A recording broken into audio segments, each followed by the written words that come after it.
اب اس کے ساتھ ہی ناظرین آپ کو بتائیں کہ ڈی سی گوجرانوالہ سائرہ عمر کی ہدایات پر اے سی صدر ڈاکٹر انم فاطمہ نے DDNHA کے ہمراہ امن آباد انڈر پاس کا دورہ کیا۔ اسی حوالے سے مزید بتا رہی ہیں سعدیہ بطول۔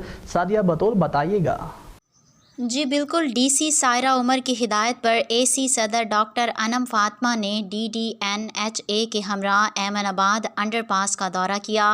NHA انڈر پاس سے بارش اور گٹر کے پانی کی نکاسی کے لیے روزانہ کی بنیاد پر واسا سے کرائے پر لی گئی مشینری چلا رہا ہے۔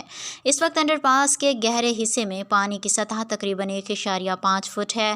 دورے کا مقصد NHO کو حساس بنانا تھا کہ وہ 6 اگست سے آنے والی بارشوں کے بدلے انڈر پاس پر اپنی مشینری کو ہر وقت فعال رکھیں۔